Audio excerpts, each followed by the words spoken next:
Hey friends and family, hey loved ones. Hey, how you doing today? I have so much to share and I'm just so happy about life right now. And wow, we just came out of that full moon energy or still, yeah, playing in it, stewing in it, feeling into it. But just wow, so many things that I got to process and look into, and just the last couple days just got to follow my curiosity and everything that I was just drawn to.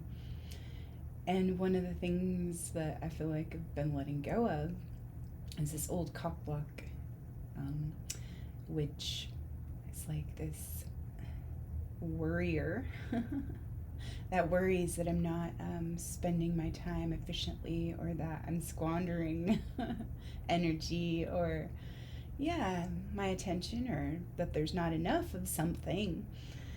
And yeah, some of the things that I've been getting about that, like, because I've been kind of playing around with like time management, but not really in such a rigid way, just doing my best to kind of focus some things so I can, do a little bit of self disciplining, where there's certain things I want to create and I just need to show up for them and give them some time and attention, or just allow, you know, this inspiration to move through me through like that care and devotion of that demonstration in action. Like, yeah, I can dream about it all day long and it's great, but like, yeah, taking certain steps to, yeah, manifest it into being, and like giving it my, energy and focus and care, and like just going back to the basics and all of that. And instead of looking at it as a whole project, just breaking it up into little steps, and just not overwhelming myself from the get-go and whatnot. But there's just so many things that are calling to me and vying for my attention in certain ways. It's just like, oh, what do I choose? There's so many choices. And so that can lead to analysis paralysis and procrastination, and then I don't like really direct my energy in certain ways that I really want to be. And so it's just so funny just to look at some of these old ways of being, or old ways of doing things, and kind of throwing them up in the air. Just like, yeah, just so I can be here and be aware and be present, and then follow what comes. And yeah, one of my hindrances to that too was like always wanting to make the best choice for the best outcome, for the best like return, or maybe even reward, like satisfaction maybe for, doing something, or yeah. But what it reminded me of was one of the four agreements: always do your best. Just, yeah, choose, choose your direction and do your best without expecting a reward. Get enjoyment and satisfaction from the actual action. And like just remembering that to get some traction, and like kind of letting go of a lot of these old time loops or whatnot that keep me like debating or overthinking like what the right move's gonna be and all that, because man, that's a like a really good saboteur way of distracting me and keeping me from like showing up for like the things that I really do like feel drawn to invest or to put my energy into and create, and um, yeah, be present with, or yeah, just be here for. And so yeah, it's really awesome, like some of these things like falling away, the things that would like, yeah, just keep me in my own way. And so, yeah, maybe I'll share a little bit more about that, and we'll see, yeah, what wants to be said and what we can say that relates. Yeah, to all these changes taking place. And so, yeah, I've been back home for about 2 weeks from a really fun, adventurous trip that Scott and I got to take to Oregon. And we hadn't been to the Oregon coast for like together for 6 years, but I had gotten to go like 3 years ago. And so it was nice to have, to go back again, because we both so super enjoyed our trip that we got to take in 2016, I believe, in the fall.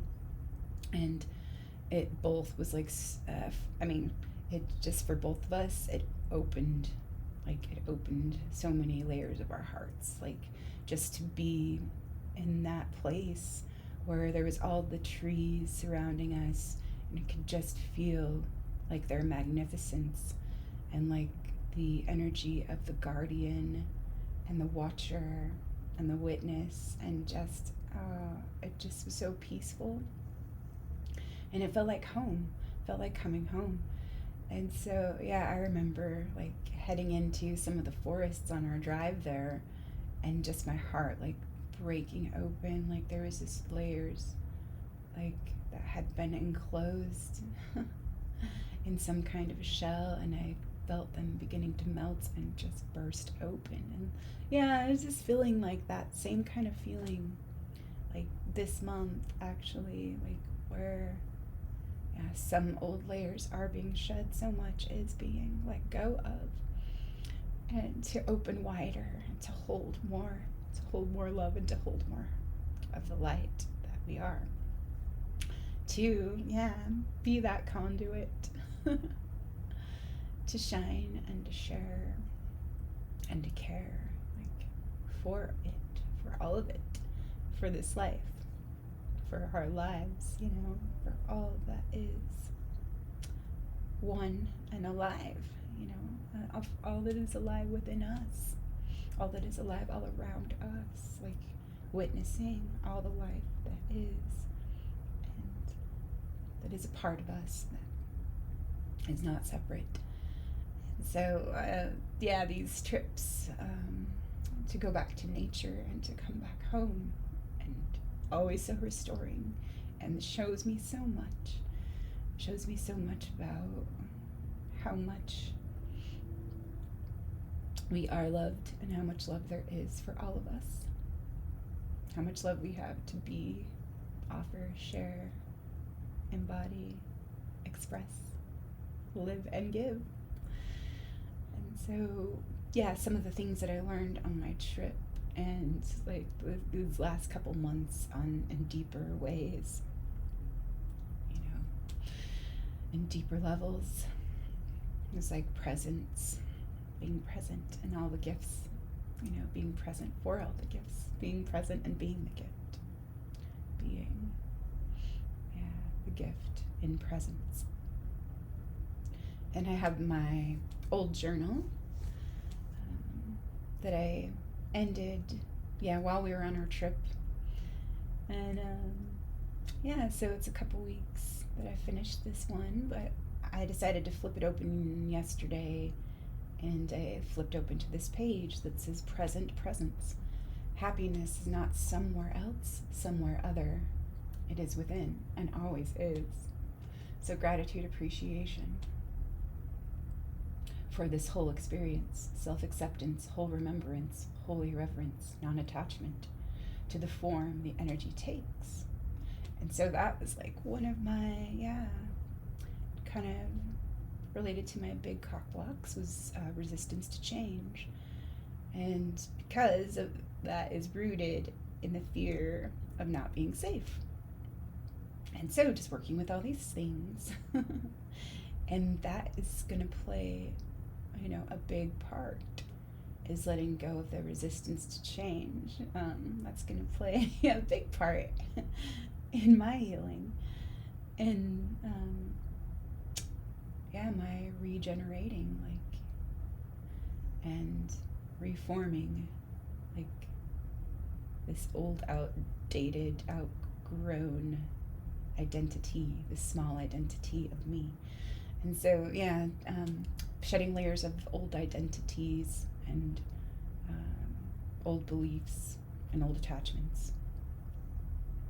So non-attachment. Practice non-attachment.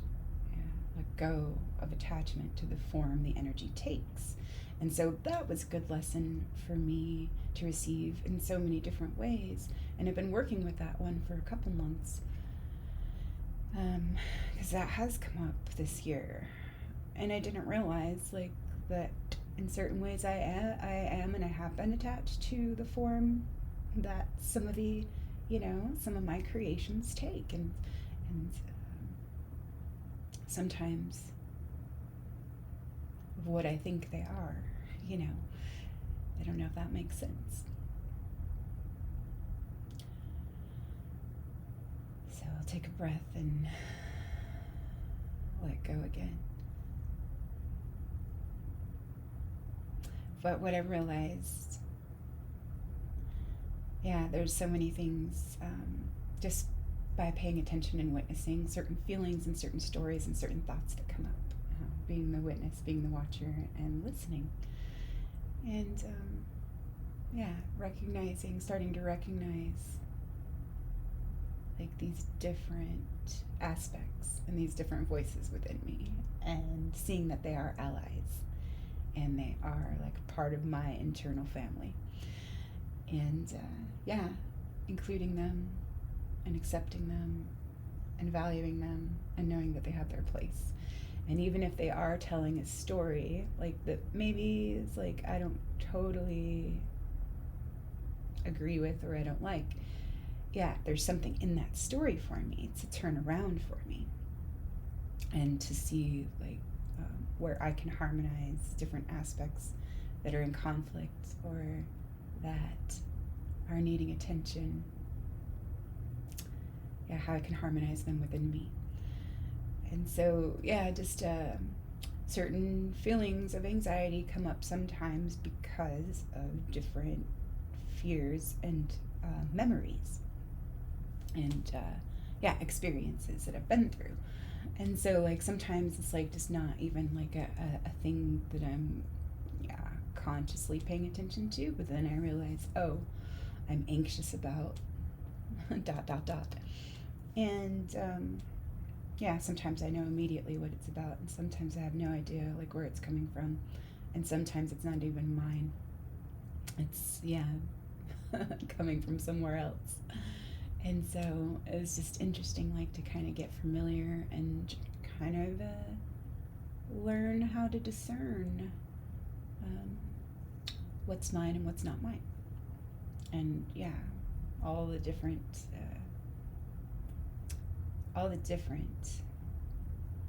types of energies that I hold within me that express themselves in different ways.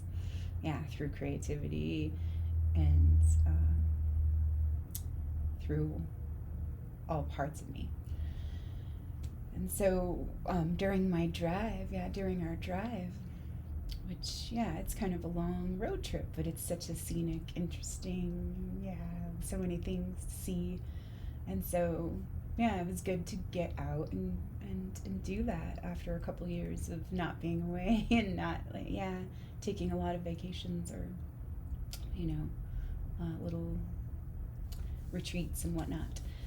So, there's some, a few things related to what I believed I was worthy of, or how I believed I was unworthy. And there's different beliefs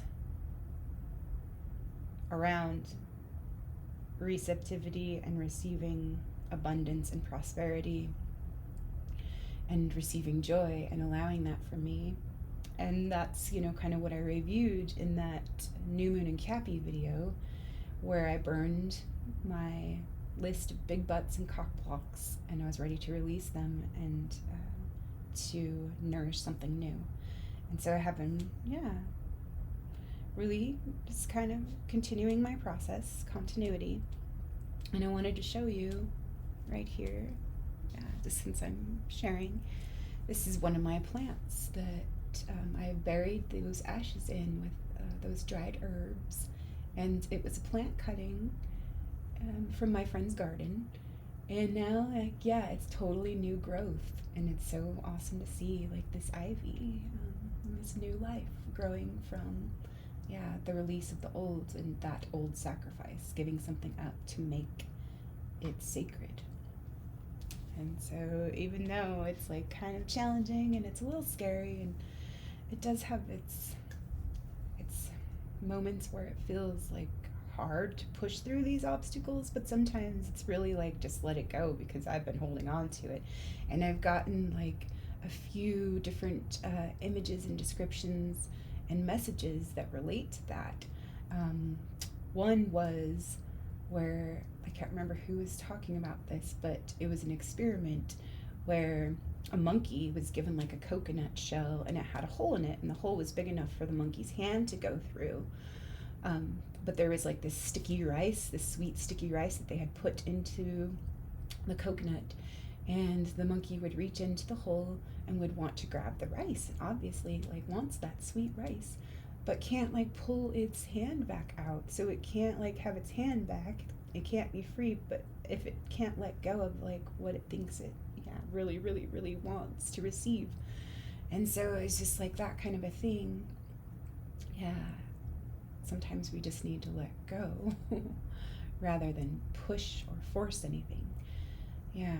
And then there was another description that was given. Someone else was speaking and I was listening, and they were talking about, yeah, it's like we're trying to move through this narrow canal or this narrow passageway, and we're holding on to all of these things, and that makes it impossible for us to be able to move through this passageway. So we need to let go of what we're holding on to so we can just move through and trust like all the things that are meant for us. Like, yeah, will be received. Everything we need will be received. If we, yeah, just let ourselves pass through or move through this passageway. And so, yeah, this is kind of interesting. Yeah, little images and visions and transmissions and, yeah, little synchronicities that have, yeah, been really fun to play with and really great to receive. And so during this trip, yeah, just got to confront like some of my old fears and worries and of not being safe.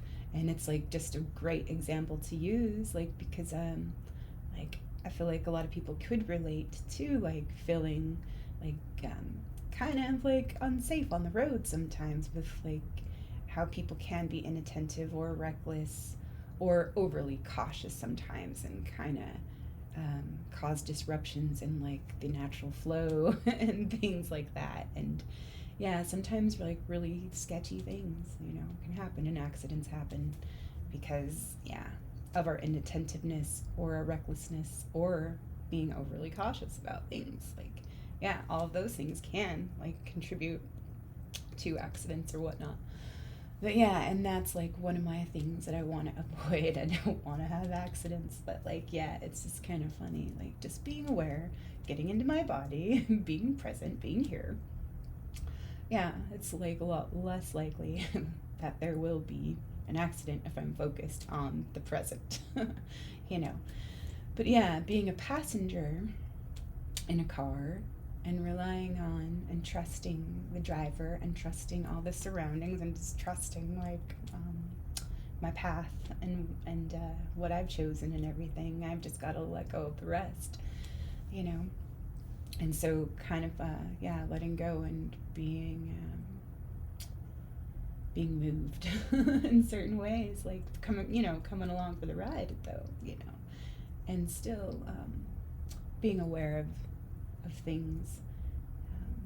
But yeah, it just takes a lot of courage sometimes, like just to let go of all the things that we can't control.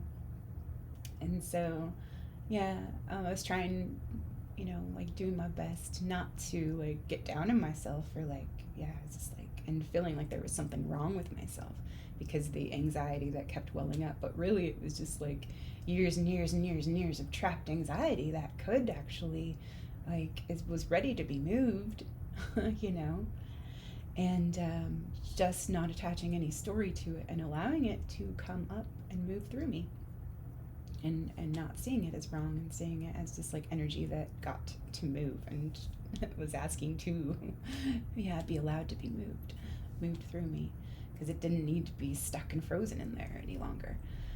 But like, yeah, there was some points where it was just like, oh, it just didn't, it felt so tight and I felt so constricted. And I just like, it's like, well, I don't know how to let this go. Like some of it felt like I just don't even know how to let go of this and return to like a parasympathetic state where I'm just relaxed. And and a lot of the time I do, like, when I feel these fears come up, I like there are certain mantras that I repeat to help me, remind me that I'm safe, and reprogram and reactivate like that wave. And yeah, one of them is for Durga and one of them is for Rama. And so Durga reminds me like of that power, and of the power of love and the power of grace and the power of like, yeah, letting go and being receptive, and that feminine consciousness and that warrior that she is, like she can slay the demons of fear like with love, because she is in her power. And it is, yeah, that love, that vastness that is connected to all things and everything, to God, creator, to source. Yeah.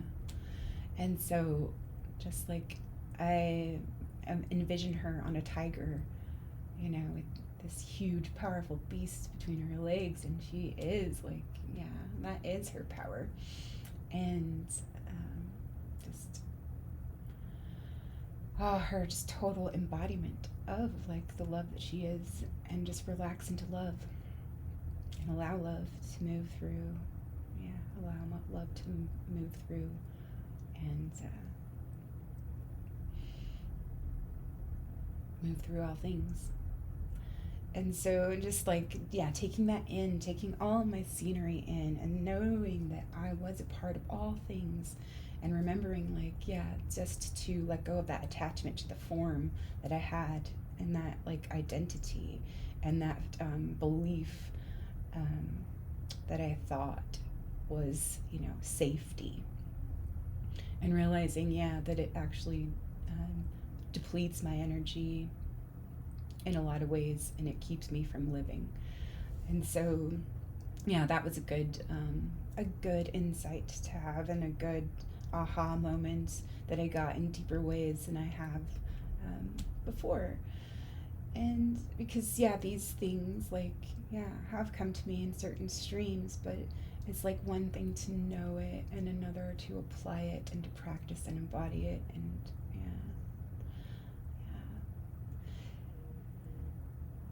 to really experience it. So, yeah. And then another funny, great thing that was so fun for me to receive had to do with a sense of humor and being open to receive, and knowing like that I don't have to take everything so seriously, and I don't have to make it so hard for myself. And yeah, just get over myself, sometimes, and just laugh at myself, and laugh at the situation and the whole thing, and just lighten it on up. And so I did get this vision that either my higher self and my guides were sending me, and thank you, Red Panda. But it was hilarious, and it was just like, yeah, because I felt like, oh my gosh, I'm clenching so hard. It's just so hard to let go. And so I got this vision of this cute little red panda spirit animal, and his head poking out of my bum, and he was clenched between my two rigid butt cheeks, and he was just like good-natured little spirit. Help! Would you please, please release me? It's kind of like I sat down on him and I didn't realize I was holding him so tight. And yeah, he was just stuck in there, and I got the message that, hey, if you can release me, you shall be released.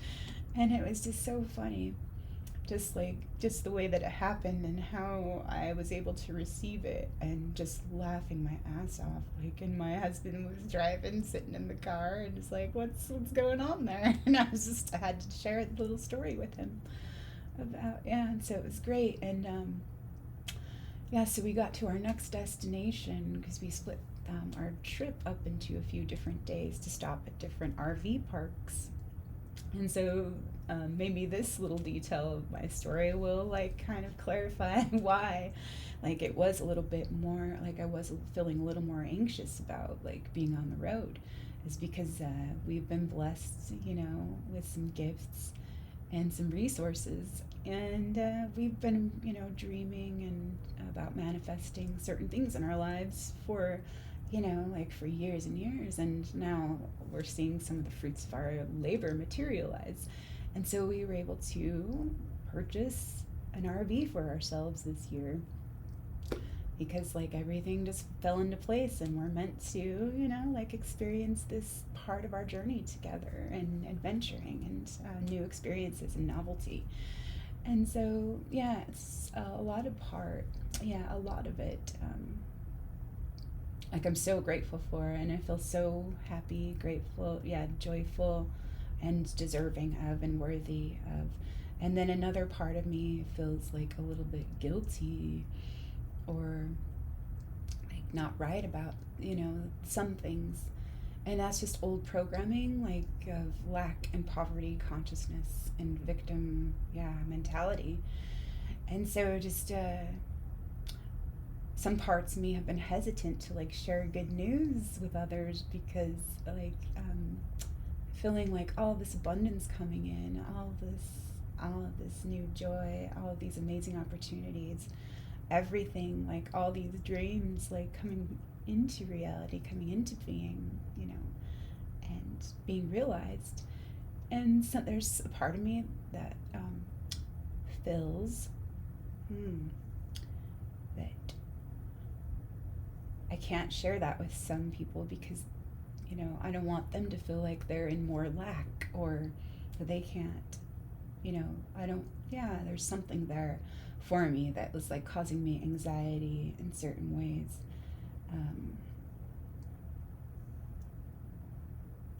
Yeah, and maybe it's a fear and aversion, of incurring someone else's envy or jealousy, and that kind of a thing, and judgment, in another seeing me as unworthy, and that I don't deserve it, and things like that. So that's something for me to look into. But yeah, this was a good sized trailer, and it was many, many miles, and there was like a lot of different windy canyons and twisty turns. And so yeah, it was unpredictable stuff like out there, like going on. And so I realized, yeah, yeah, only thing I could do was like just to trust and let go, and yeah, be in the flow. And so, like, yeah, it was really super interesting, and it was kind of fun. Like, it was like such a new experience too, and so I was willing. But there were certain moments like where I really, really, really kind of like almost felt paralyzed with like fear. But yeah, just had compassion and love and empathy and mercy. Yeah, like, not judging myself for it, and just like not judging the feeling. Um, or the story is wrong, and coming into neutrality and acceptance and presence. And so yeah, that was, yeah, something that I thought might be a little bit relatable, like as an example of how to transmute, like, these old fears and these old blocks, all these blockages, these frozen packets of unprocessed, unconscious energy. Like,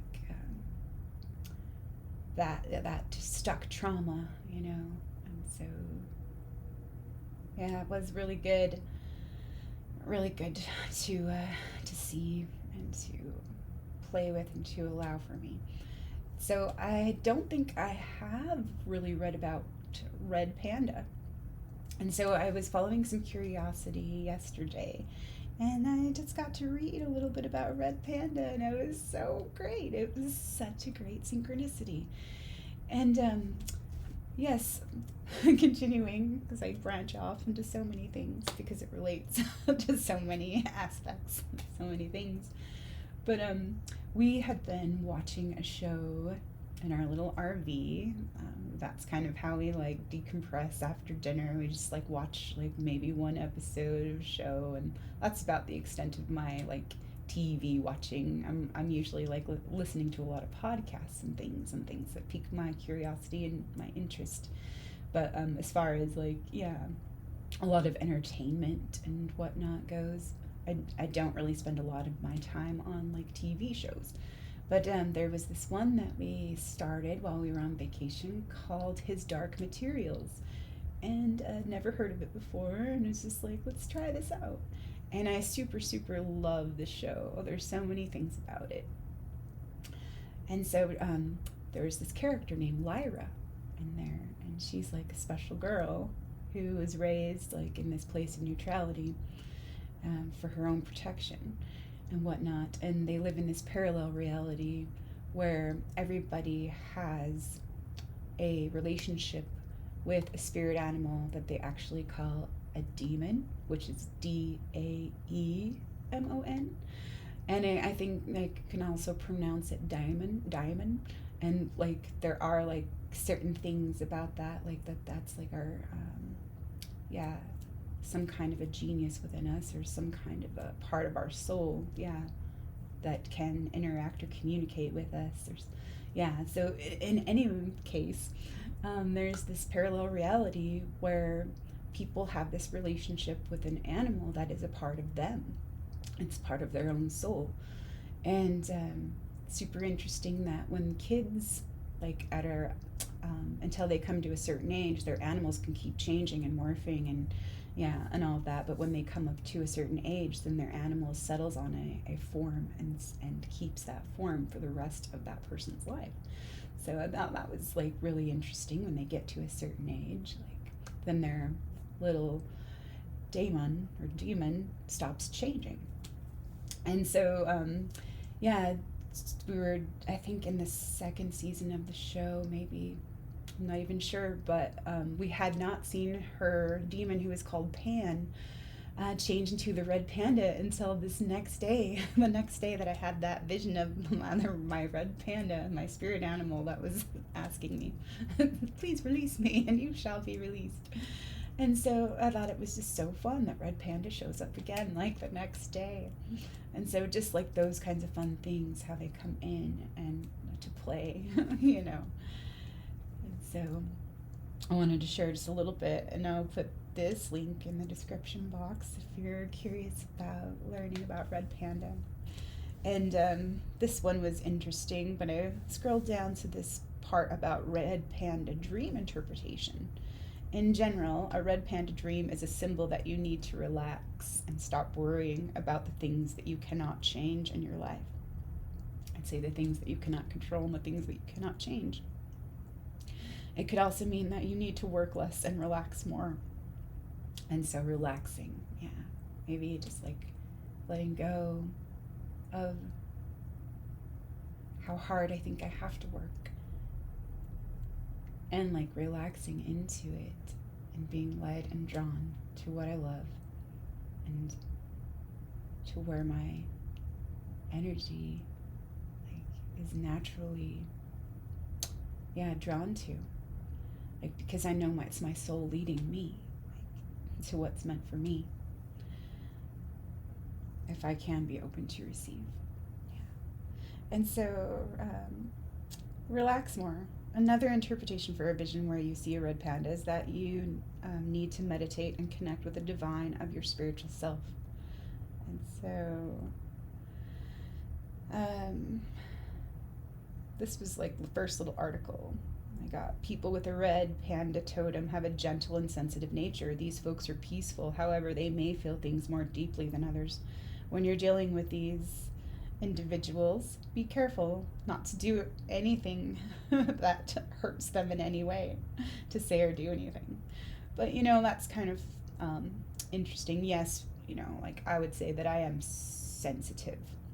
And at times I have been hypersensitive to certain things. But I don't feel like, yeah, we want to treat others how we want to be treated. But I feel like in a certain way that does, like, actually not honor the power that we actually do have, to be responsible and accountable for our own feelings and our own responsibilities, our own ways of responding, yeah, to others, yeah, and their energy. And so I think that is interesting. So the red panda lives a solitary life, and yeah, it can, like, be an introverted, companion. Like, for those who are introverted, it says just know that being introverted is not enough reason to completely separate yourself from others. You should know that there is no way you can thrive in this world without the support of other human beings. So that's like kind of, connect with your tribe, and, know that, like, none of us can really do it alone. Let's ask for help when we need to, and be grateful for, like, our companions and our good friends that we do have. So when this spirit animal shows up in life, it reminds you to stop relying on others to make you happy or feel good about yourself. And that was another really good nugget, because that's what I've been working with too, is letting go of the need for external validation or verification. Yeah. So that's another huge thing. You must learn to stand alone and create your own happiness. No one should control your emotions but you. Step up to the plate and take responsibility for how you feel. So, yeah, that's just, perfect. Yeah, for all that can reveal. And so this page that I opened up here, presence, and happiness is not somewhere else, somewhere other. It is within. It always is. Yeah, it's within, right here where I am. And so, yeah, that's what I get to choose, is to know that it is within. And I can choose that for myself, and I do.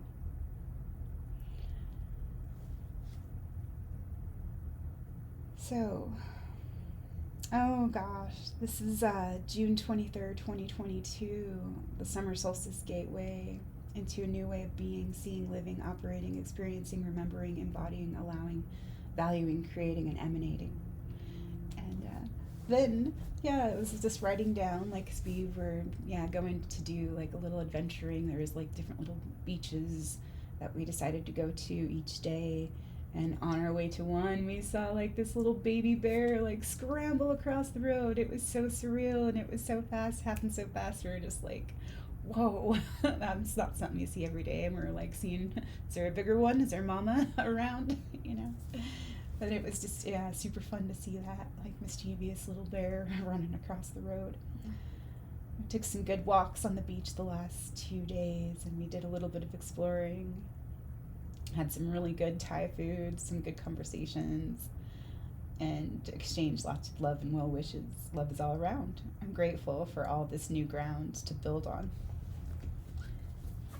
Letting go, letting go, letting go. Shedding old skin. Letting go of the old ego control. Letting go, letting go, letting go. Awareness, acceptance, accountability. Being, beautiful, breathing, just being, allowing, receiving, surrendering, forgiving. Love offerings. What else can we give but something of ourselves? Serving and embodying all we love.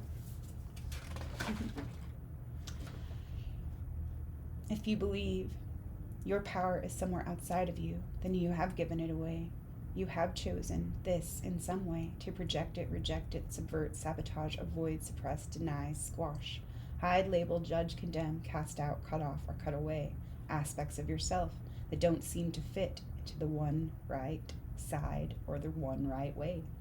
If it's all one-sided, then check your vision one eye. Let thine eye be single to be one and unify. Forgive yourself, love thyself, know thyself, be one love. I'm sorry, I love you, please forgive me, thank you. Welcome home, I love you, I'm sorry, please forgive me, we are one. We are beloved, we are one.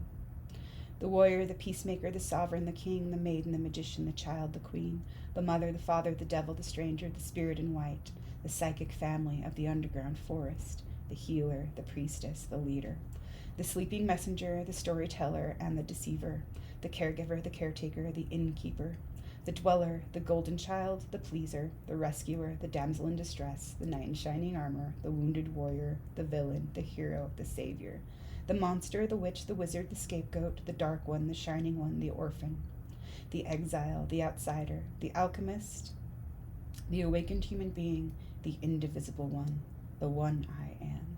I am that, I am that, I am that I am. I know that I am that, I am that, I am. And that was the last page of my journal from June 25th. And there was this poem that kept coming back to me because of what I'm letting go of and what I'm choosing to forgive and allow and accept. Forgiving the villain. And there's this poem that keeps coming up for me by Thich Nhat Hanh, and it's called Call Me by My True Names. And I pulled it up yesterday and read through it again, and I'll put that in the description box.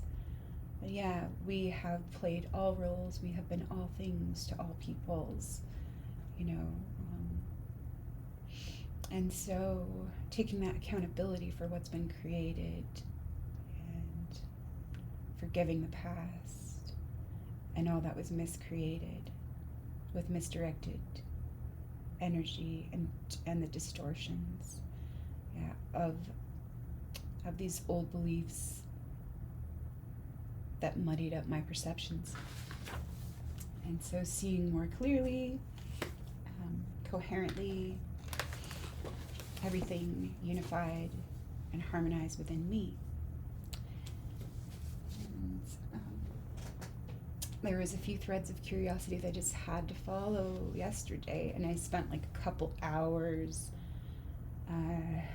writing notes on some certain things.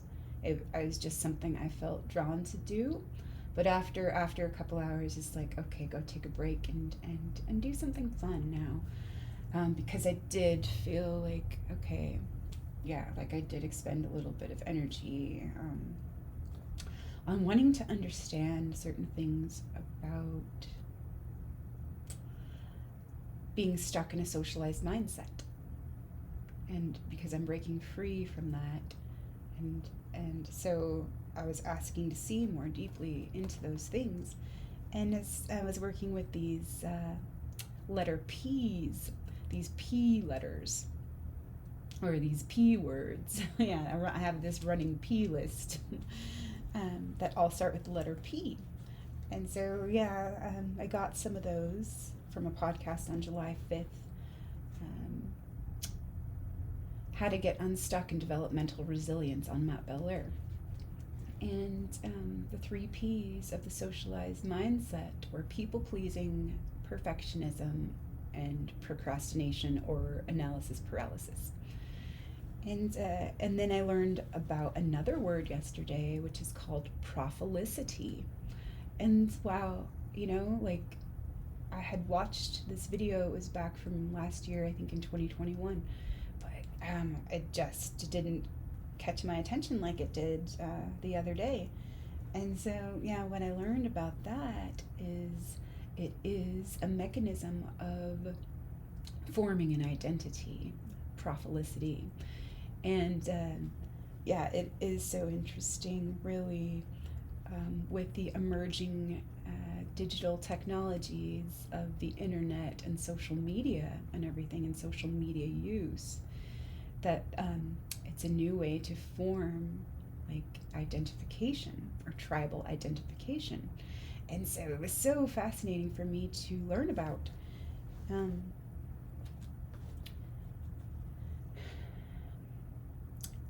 And so, I'm not even exactly sure like what to express about this, but definitely going to be looking more into it. And it was really great, like just finding some of these things, like seeing how like this programming that we have been inundated and bombarded with, you know, for our whole lives, from every direction, every angle. How, like, you know, we absorb so much of it and we don't even realize, like, we're stuck in a program. And so, yeah, it's easy sometimes to see everybody else's programming, but it's a little more difficult to see how we're operating, from that program, like in our own ways, you know, like, yeah. So, it's just a lot of things just to help me, like, to see more into, like, what has kept me from me, or what has kept me attached, to these forms of identity, and with the agendas and the survival strategies, yeah, of safety and security and belonging and all those things, to protect me, or to protect my self-image, or my little me, what I think I am, who I think I am. Yeah. So the flaws of prophelicity are not limited to the stunting of our potential, as this method of identity formation also promotes rigidity in belief systems that hinder social progress and generate social conflict. And so, yeah, it is like, an interesting, thing and phenomenon that we can see and witness, like, now, like, where it seems like, there was two, like, main styles, or two, I guess, more known styles of identity formation, for the last, I don't know, handful of generations. One was called sincerity, and the other was called authenticity.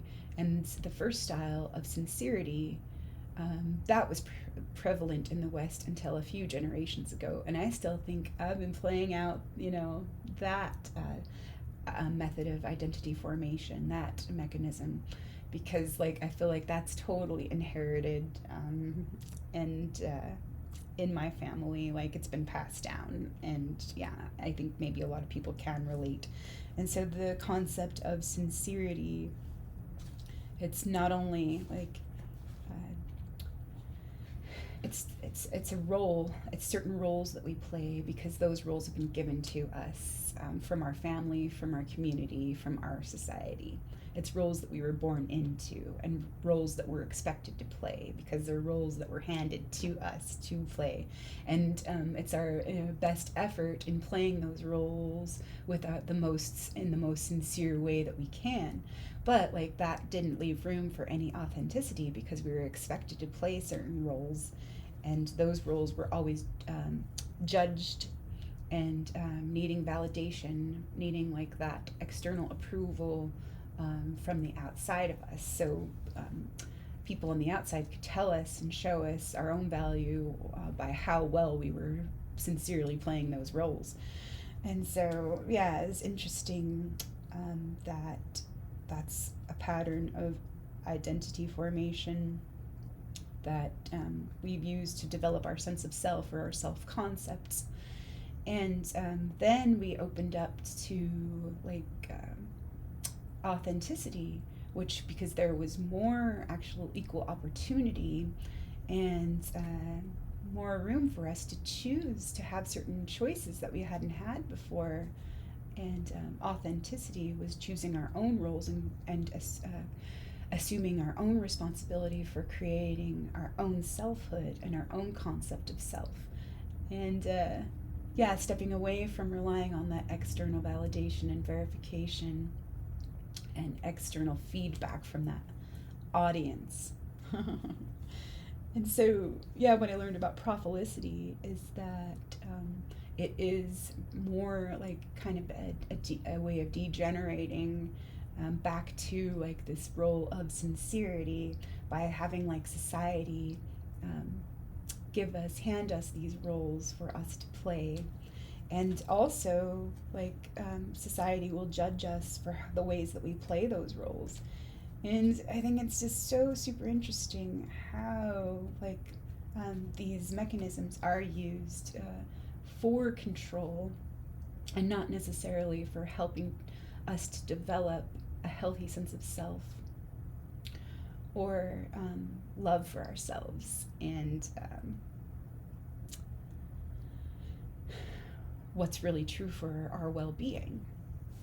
And so, yeah, looking into a lot of different things about like strategies, that have been used for control and domination and manipulation and exploitation.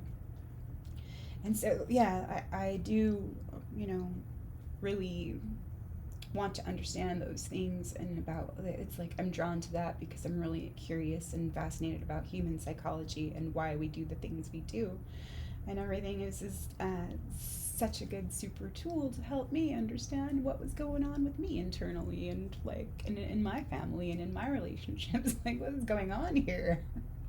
Like, nothing makes sense, nothing adds up, like, yeah, nothing is coherent here.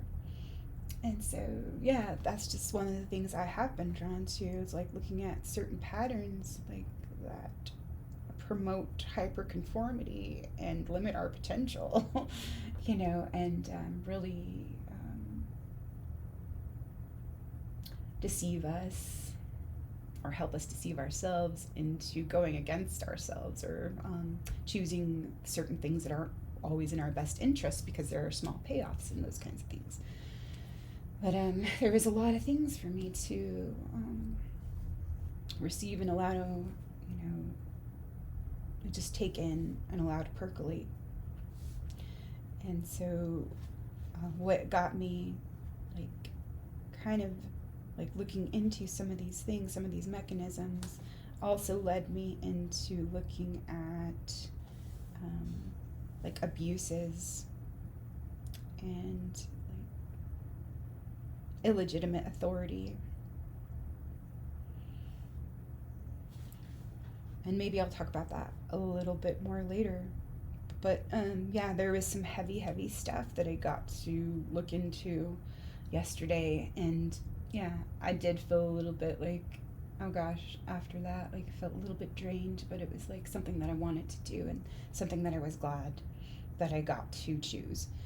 And yeah, this one quote that was coming up for me again and again the last couple weeks too is that quote by Nietzsche: is when we gaze into the abyss also gazes into us. And if you gaze long enough into the abyss will also gaze into you. And so that just reminds me that, like, yeah, whatever we put our focus and our attention to, like, it's how we're putting our focus on it and how we're giving our attention to it that really matters in certain ways. And like where we are with it, as far as in judgment or in neutrality or in acceptance of it, that can make a big difference on how we're viewing it and then how it affects us.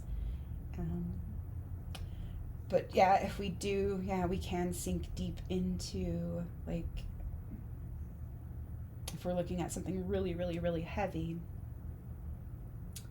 and we allow it to penetrate us, that can actually, like, cause us to start vibrating on that same frequency. And so I feel like that's what that quote actually, like, means, like, to me, is that be careful what you give your attention to. And yeah, so we can either vibrate to that thing that we're focusing on, or we can emanate our own signature frequency of love, unification and acceptance of it, like, and yeah, just don't have to agree with, like, any harm that is, like, caused by certain choices and certain directed unconscious patterns,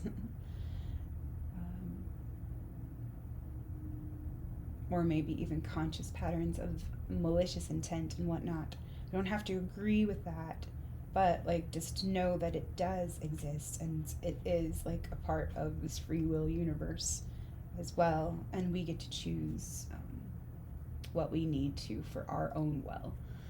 And so yeah, we don't have to let that drag us down with it. We just get to alchemize it and transmute it and transform it within ourselves. And so, yeah, just wanted to share a couple of those things. And I actually did pick up my Mythic Astrology book the other day because I wanted to refresh on Capricorn. And that was so great because Capricorn, yeah, I never really worked a lot with that sign before because I didn't think it really applied to me until like the last couple years when I was like, oh, all these aspects and all these parts, like they actually do play a role, and they're in everyone's chart. And yeah, it's just so interesting to see. And so Capricorn relates to the goat, and the goat has been like a really kind of fun totem for me the last couple years. And yeah, I have even some goat songs that I sing. So just to help me remind me too, like just to let go so I can navigate freely. And so I thought it was fun thinking about Capricorn and motherfucking goats.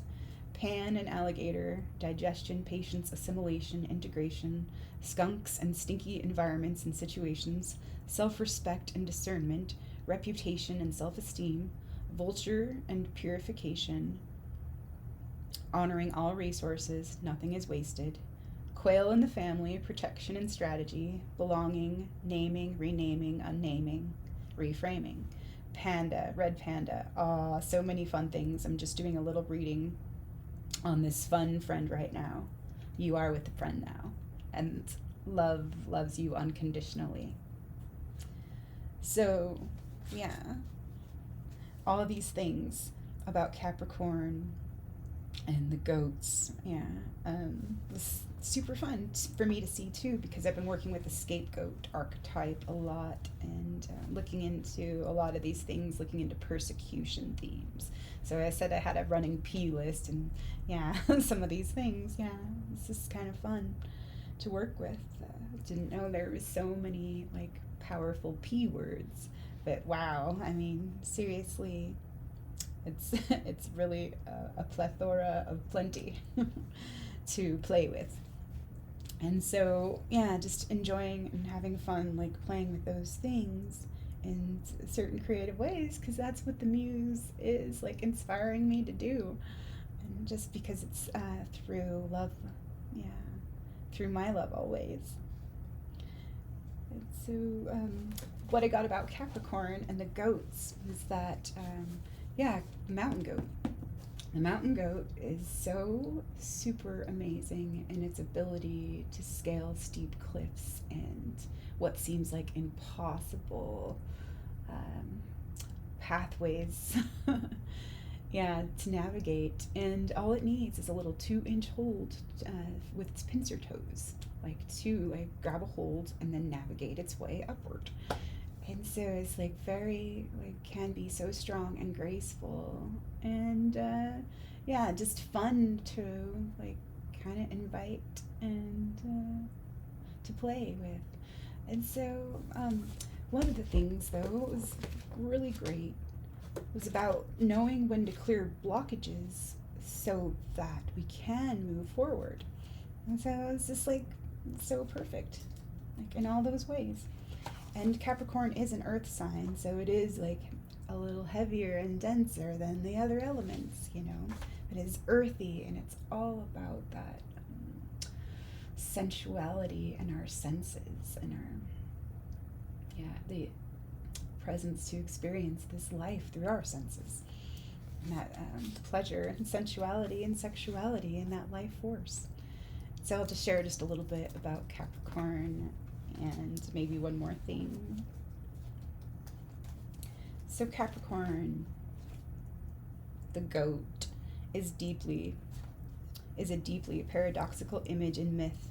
A goat called Amalthea suckled the infant Zeus, and when he became king of the gods, he placed her horn, the cornucopia, in the heavens as an image of the earth's abundance. Goats were also symbols of licentiousness, and the great goat god Pan, with his wild train of satyrs, personified the uncontrolled life force expressed as human lust. As pagan Appreciation of nature gave way to Christian devaluing of instinctual life, the lasciviousness, or the, let's just say, yeah, lasciviousness, lascivoscope of Pan became the scapegoat, the animal embodiment of human failure and imperfection. Saturn, planetary ruler of Capricorn, was like Amalthea, a personification of the riches of the earth, and in Greco-Roman myth he presided over the Golden Age when human beings lived in harmony with natural law. Yet Saturn was also the god of time, who set the limits of mortal life and thus embodied not only the abundance of nature, but also its grim mortality. The sign of Capricorn begins at the winter solstice, when the nights are longest and the sense of hope is at its lowest ebb. At this time of darkness and despair, the mythic sun god was reborn each year. The profound symbolism of light reborn from the darkness may be seen not only in Christian imagery, but also in the figures of Mithras and Sol Invictus, who shared a birthday with Jesus and were, like him, dominant in the religious life of the late Roman Empire. Thus, the mythic backdrop of Capricorn the goat expresses many levels of meaning, from the sensuous abundance of the earth to the inevitability of death, and the hope of redemption that is born when the sense of mortality is most acute. Capricorn is a sign of both darkness and light, structure and abandonment. It is not surprising that those in whom the sign is prominent often have such difficulty in understanding the apparently contradictory facets of their own nature. The landscape of Capricorn is fertile but mountainous, and portrays not only life's rewards but also its hardships. In the mountains, verdant, watered pastures alternate with barren, stony slopes, and an avalanche of rock or snow can destroy in a few moments what generations have worked to build. The stones of Capricorn's landscape are full of history and the ghosts of the past, and the tough mountain goats and tenacious pines, which eke out of a precarious livelihood on the slopes, have seen many civilizations rise and fall. Those individuals in whom the last of the earth signs is emphasized are well aware of the fragility of fame and the transience of material success, and although they may struggle to achieve prominence, their ambitions are tempered by the knowledge that they too are mortal. Thus, a solid contribution to future generations is often the older Capricorn's ultimate goal. The god of time is also the god of history and awareness of the importance of time. And awareness of the importance of time produces a valuing of the past and its contribution to the present and the future. Capricorn reflects a deep respect for tradition and the preservation of what has proved its worth through struggle and testing. Capricorn reflects a deep respect for tradition and the preservation of what has proved its worth through struggle and testing. The wisdom which is found at the mountaintop is not mere abstract philosophizing, but expresses a profound understanding of life's laws. This indestructible sense of certainty in the face of life's unpredictability can emerge only through the slow accruing of experience and the enduring of failure as well as success. On an everyday level, Capricorn is astute and worldly. Even as children, those in whom the sign is strong are hard to fool. Beneath the goat's shrewd appraisal of how to make one's way in this wicked world, there is often a powerful longing to break free and explore more imaginative realms. Yet Capricorn's preoccupation with survival may create self-imposed limits and a strenuous self-control which closes the door on simple fun because it seems too self-indulgent. A deep sense of responsibility toward family and thus the past usually takes precedence over the pursuit of pleasure, and this sign can be relied upon to keep promises and discharge duties with care and integrity. Sometimes Capricorn's deeply conservative spirit may devalue anything which seems to come too easily, and a certain rigidity of thinking may reveal itself. Yet the mythic figure of Pan hints at the joyous abandonment hidden beneath the goat's apparently impenetrable self-containment. Capricorn can cope with loneliness better than most, and possesses the strength and discipline to keep working toward a goal no matter how immovable the obstacles seem.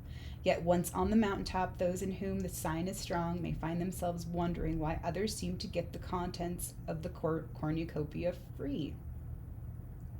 So yet once on the mountaintop, those in whom the sign is strong may find themselves wondering why others seem to get the contents of the cornucopia free. Perhaps it is because, lacking Capricorn's fierce pride and self-reliant spirit, these others are not ashamed to ask for help. Planets placed in Capricorn will express their energies and drives in an understated but powerfully tenacious way. The real strength of Capricorn may not be evident until the individual is older and has experienced enough of life to formulate lasting values and goals. For this reason, young people in whom the sign is strong may pass through periods when they seem anything but disciplined and wise, for it is necessary to test life and challenge existing authority before any permanent commitment is made. Those with an emphasis in Capricorn need, sooner or later, but more likely later, to make their mark on the world through a useful contribution to society. The goat's innate shrewdness helps them to understand that it is wiser to change the world slowly from within than to destroy its time-honored structures in the name of ideological principles. Morality as an expression of social awareness is also fundamental to Capricorn, and is reflected in the sign's sharply defined conscience and dependence on hierarchical structures. When the goat fights against such structures, it is not through impulse, but through the pragmatic realization that the road is blocked and must be cleared before sensible progress can be made. In Capricorn lies the enormous strength and power of Earth, harnessed by the human will, directed with respect for the laws by which time and the maturation process operate, and ultimately aimed at supporting the future with the best of the past so that the safety and continuity of life can be preserved. And that was from Mythic Astrology by Liz Green. And so I just super appreciated that. I love that. And wow, how perfect. How perfect is that to receive? Yeah, the goat and the structures and patience and perseverance and yeah, all those things, resilience. And so, I've been thinking about some of those things, about these old structures, these old inverted structures, and these parasitic systems that we're becoming aware of, that we've been trained to operate in parasitic dynamics in this parasitic system. But that's not who we are. We're not parasites, actually. We're meant to live in symbiotic relationship and harmony with life, because that's what we are. That's who we are. Yeah, we're love alive. And so, just looking at parallel structures and what can be built right now on this new ground. Once, the path has been cleared.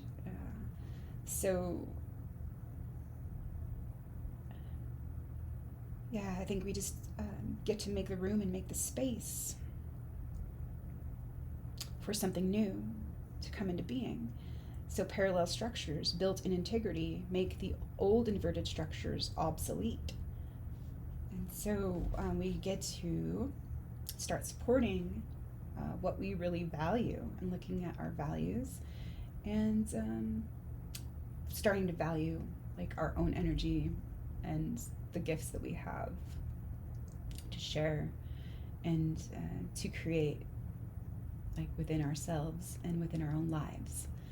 So it is an awesome time as well, coming into the middle of July now, and in about 2 weeks is Luansaw, which is the first harvest festival of the year. And so, that's just, everything is coming into a culmination of things that we've got to nurture and nourish and grow within our own gardens this year. And so it's so awesome to see all these changes taking place, from very small and almost imperceptible to huge, gigantic, overnight, seemingly overnight changes that are huge. And so what I want to share is I just picked this up right before coming down to record, and it was rites of passage. A rite of passage marks a time of some momentous change in life If you have drawn this card, you are being asked to make note of the growth and change that is occurring because it will shape your future. The changes may be small or gradual, but you are changing. The changes may be drastic and earth-shaking, leaving a sense of confusion, but each one is benefiting your growth in some manner. The Rite of Passage card can also speak of need for a change if you have lost the magic and spontaneity of life. Only you can make the decision to change the doldrums to excitement. If this decision is made, be ready to fly with eagle and experience the new freedoms those changes can bring. In all cases, change is the key. Remember, if the moment you are experiencing is not beautiful, recreate it and you will have initiated your own rite of passage. And that is from Sacred Path Cards by Jamie Sands. There was one more thing. There's always more things. There's always so much more. There's always so much more. Let's see.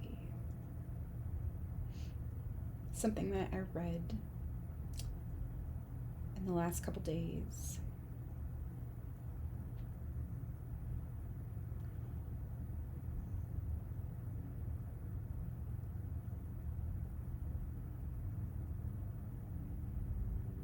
Here we go. Oh, this actually wasn't it. But this is something I opened earlier today, though. It's about forgiving the villain and forgiving the victim.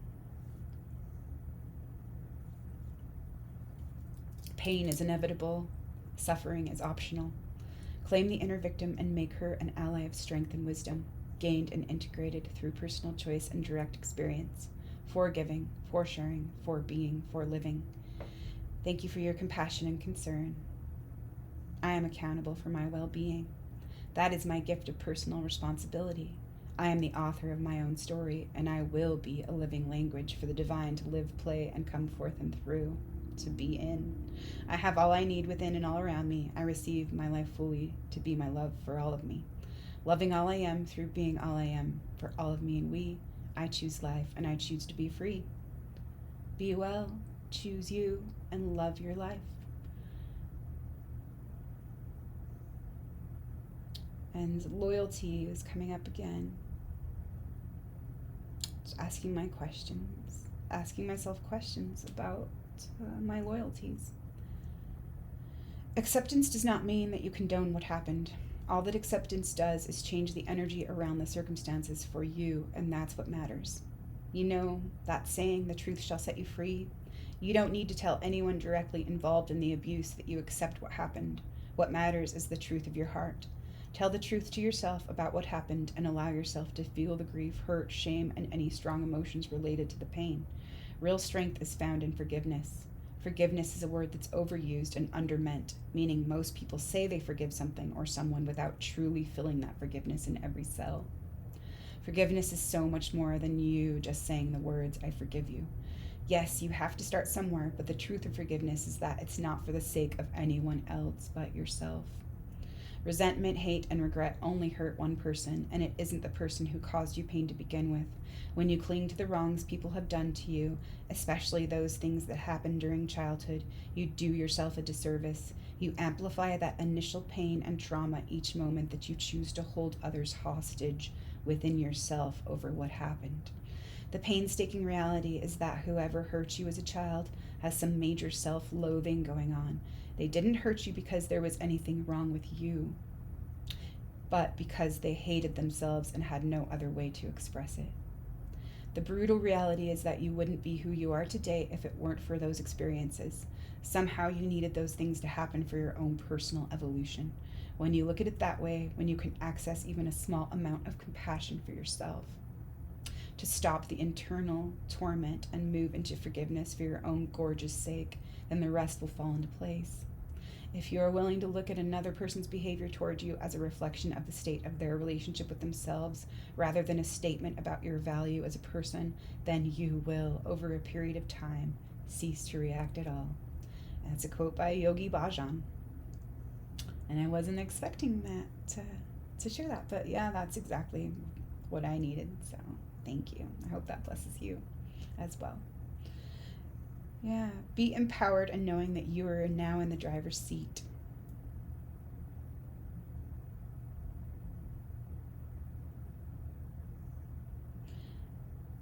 The worst part about what you and so many went through as children is that you had no power or control over the situation. It's not like a child can decide to leave a bad situation if it's their primary caregivers causing them suffering.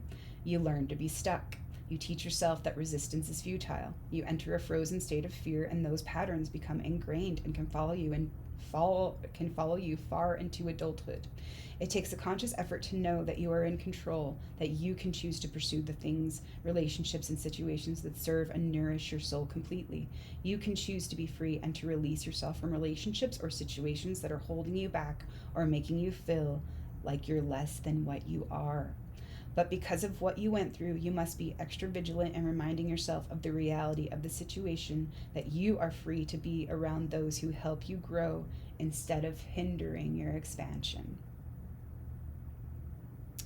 And that looks like I had taken that from Rebel Society and from an article. It looks like a quote, and I will put that in the description link so I can give the author credit for that. That was, yeah, these are just a lot of different old things that I had copied and pasted, little nuggets that I like to keep in my pocket for later, and it came to me, came back around for me to receive today. I had titled this document Forgiving the Villain. And so, yeah, that's awesome. Awesome messages for me to receive. And also, it reminds me of a point I wanted to make. What's needed is self-love and self-care and a healthy sense of self. That's what's really needed. And so, that's what I want to encourage and inspire and contribute to, is a healthy sense of self and a healthy concept of self. Yeah, and I feel like we get to transform that old concept that we have had of ourselves, and kind of, let go of that old self-image so that we can receive our true vision and unify the whole within ourselves, unify that whole. And because we are part of that whole, and we are a whole within a whole. And so if we can create a new self-concept of wholeness and wellness and oneness, and actually a space for that love to grow, that is actually what's going to change things and transform things for all. And so it's an inner journey, and unique to each one of us. And so there's always more to share, but I love you, and I feel like I'm complete right here. So hope you're well. Love you. Sending you well wishes and all the love you need for yourself. All right. Be well. We'll see you for now.